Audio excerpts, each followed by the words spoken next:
My husband's ex filled his head with lies, telling him that my child was from another man, so he gave me the choice, abortion or divorce. But 8 years later, he returns, and I tell him all of this. My ex-husband could be the most arrogant man I know. Leaving him was probably one of the best decisions I've ever made, and I thought I could live the rest of my life in peace.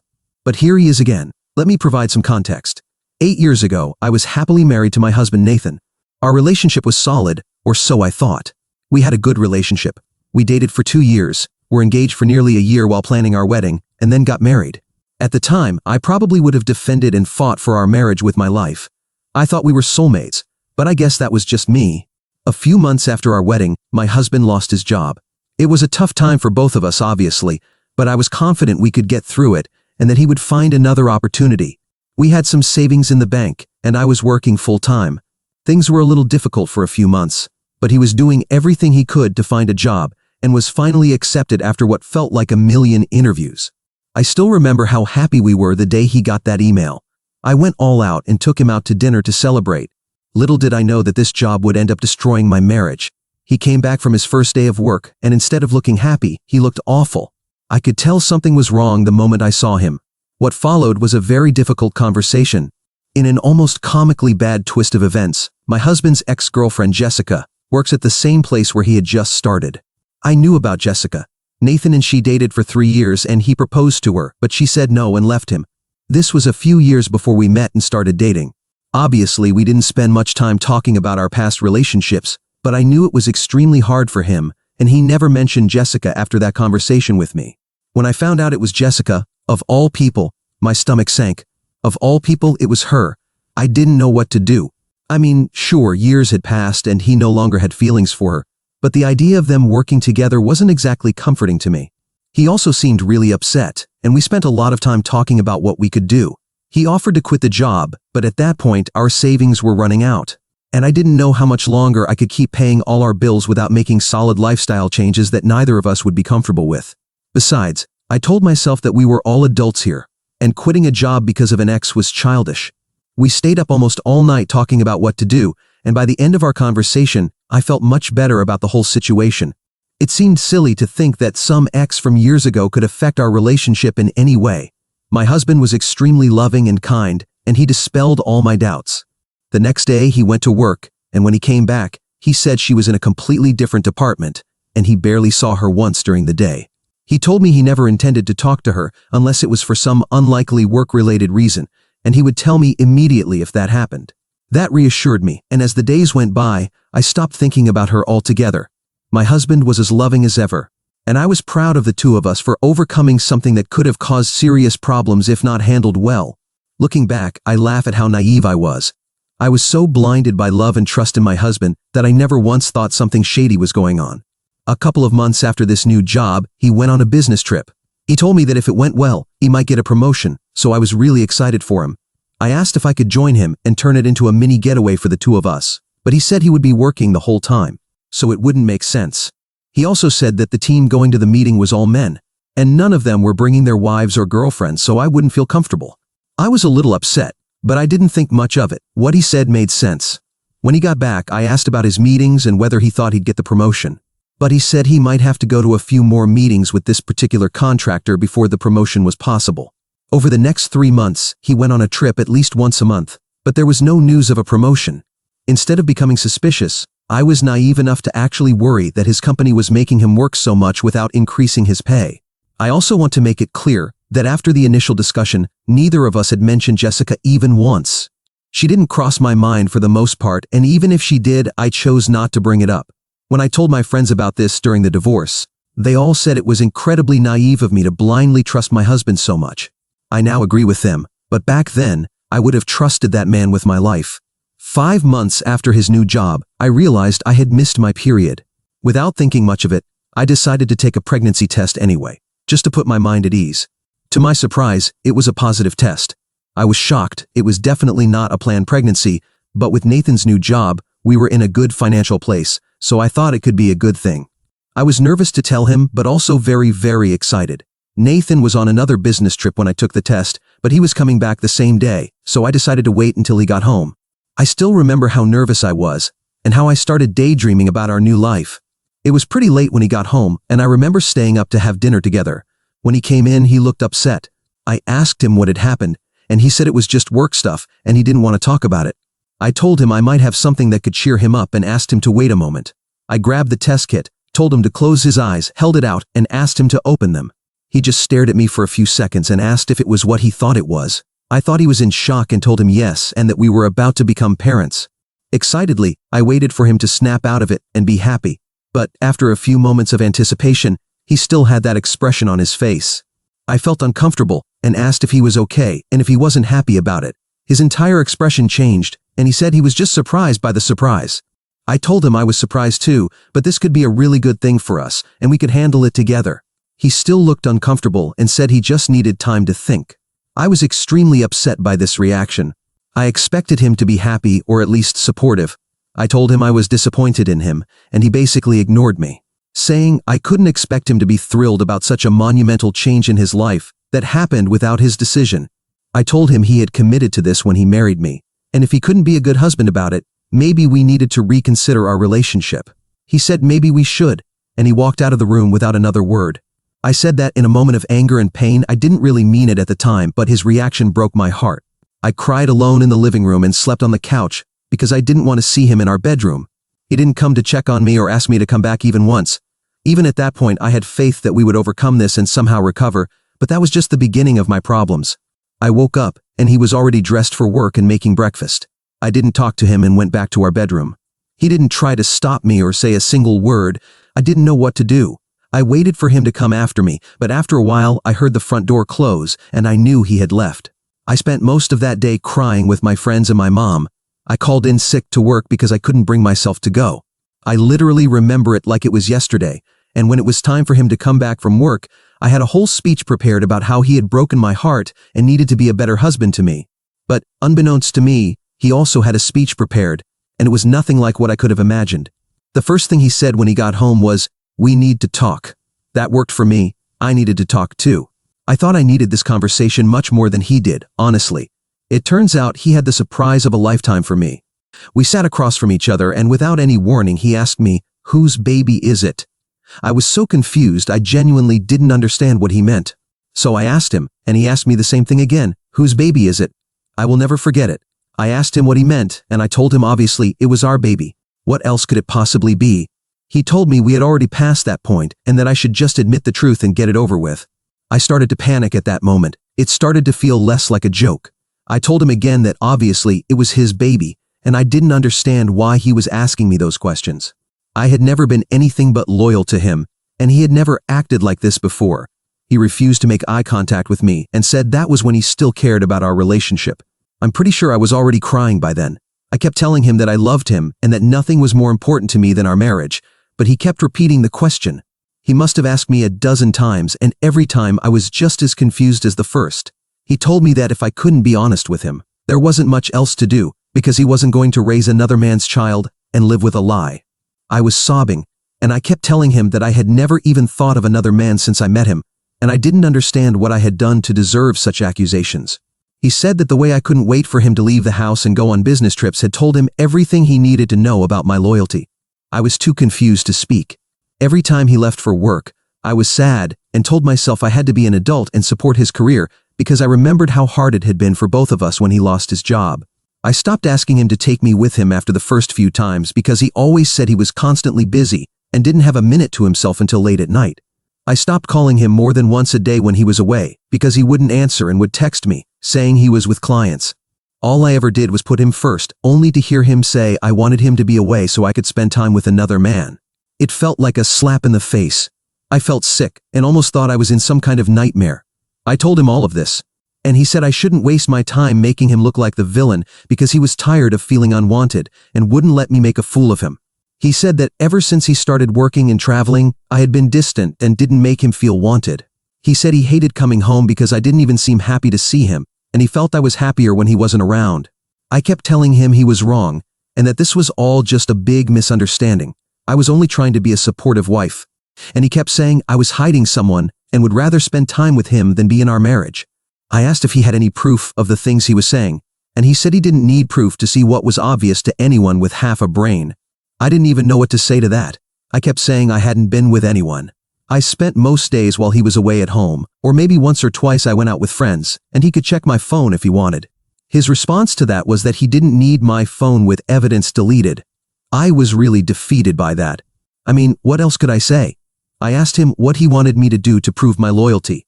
I offered a paternity test after the baby was born, even though it would kill my self-esteem to say something so degrading. Never in a million years could I have imagined voluntarily offering a paternity test. I've always been proud of my values and ethics. Anyone who knows me would have vouched for that. Anyone, except my own husband, of course, and that's what hurt the most. He said he couldn't wait 9 months for a betrayal, and there was no way he was going to help raise a child that wasn't his. I yelled at him, telling him it was his baby, and I called him a delusional maniac for not believing me. He said he didn't care what I thought it was, but if I wanted this marriage to work, I needed to get an abortion. I was horrified that he even said that. I begged him to think for a second about what he was saying and how crazy it sounded. He wouldn't, so I asked him what he would do if I didn't get an abortion because there was no way I was doing that. He told me that if I wanted the marriage to work, then I had to get an abortion, otherwise it would be divorce. I couldn't believe he had actually said the word. I asked him if he was serious, and he said yes. By that point, I had had enough. It was as if all the sadness disappeared upon hearing those words. I told him he was free to do whatever he wanted, but I was going to stay and raise my baby with or without him. He told me he hoped I hadn't slept with a loser and walked out of the house. That was the last time we were together in that house. I got a text from him later, saying he would be coming back to pick up his things. I told him a time I would be out and asked him to leave before I returned. The next day, I met with my lawyer to discuss the divorce. We had bought the house together, our first home, and I wanted everything to be quick and drama-free, just like Nathan. We decided to sell the house and split the money equally. We took what we wanted from the other belongings. I moved in with my sister while things got sorted out, and he went wherever he went. We didn't keep in touch at all. No one in our circle or family saw it coming. The number of times I must have burst into tears trying to explain to someone what had happened is ridiculous. Throughout it all, his attitude stayed the same. He refused to listen to me or anyone else, and insisted I hadn't been faithful. I was friends with some of the wives of his coworkers, and they told me he had been saying that I didn't care about being with him and never put any effort into the relationship. The whole divorce felt like something that was happening to someone else, or like a movie, or something I was watching, rather than something I was actually living. At certain points, I almost started to believe I must have done something wrong to make him feel the way he said he did. More than anything, I felt like I wanted to talk it out, but he completely shut me down.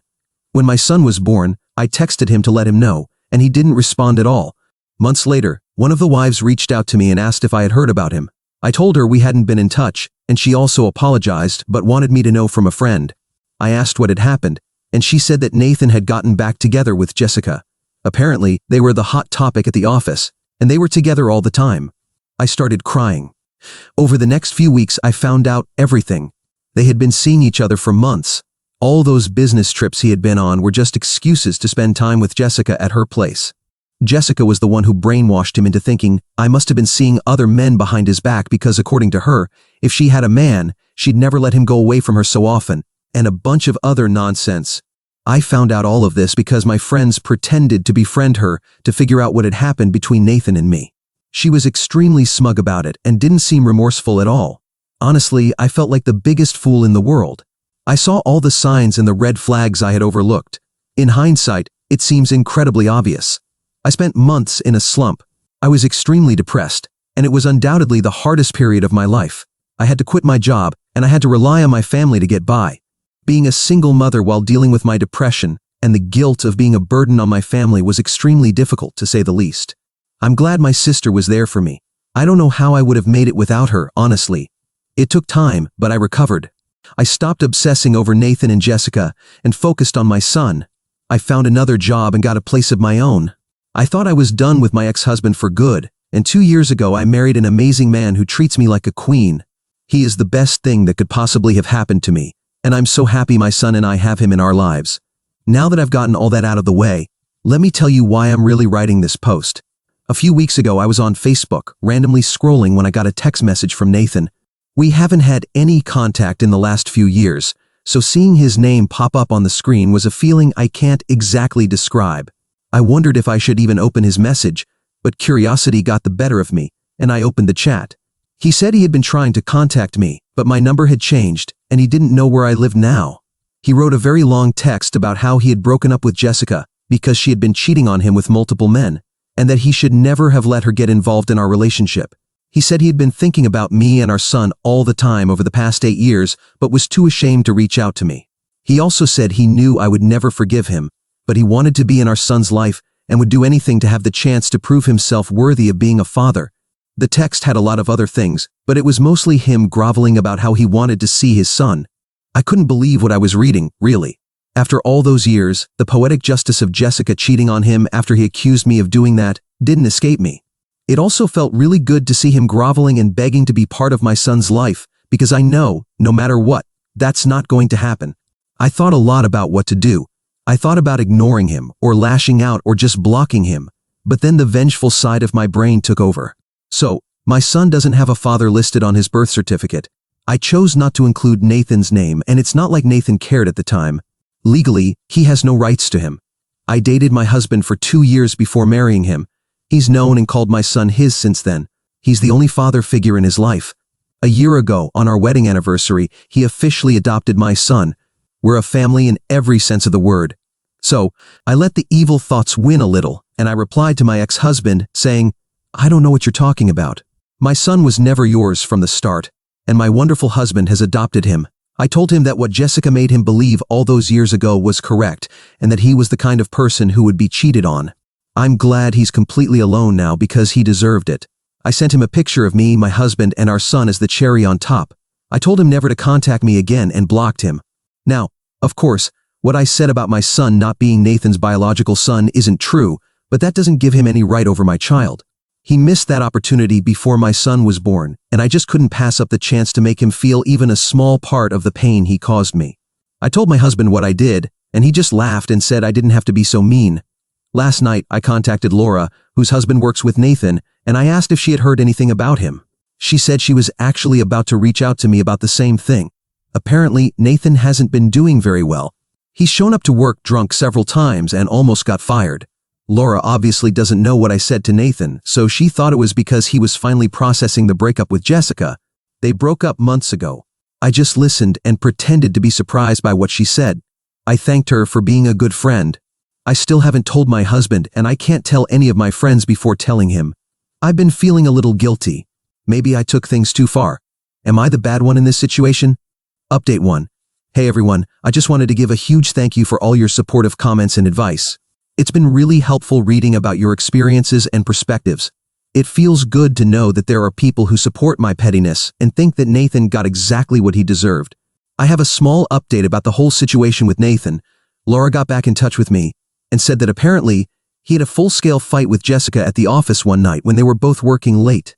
Apparently, they made a huge scene and several people saw them pushing each other and behaving extremely violently. Both Jessica and Nathan were fired very quickly after that, and no one has heard anything from either of them since. All I feel about the situation is that I'm glad he directed his anger towards Jessica and isn't trying to involve me in any way. I don't want to deal with him at all under any circumstances. I decided to tell Laura about what I said to Nathan, and she seemed a little concerned. I mean, we both hate Nathan for what he did to my son and me, but she thinks maybe I crossed the line and that there's no point in letting the things of the past affect him or anyone so much. In fact, she's telling me to reach out to Nathan again and tell him the truth. She promised not to say a word about it to anyone, but she believes I should bring the truth to light. I disagree with this for several reasons, mainly because I don't care enough or even enough to end his suffering, but also because I don't want him to get angry and try to find some way to gain access to my son. It's unlikely, but you never know.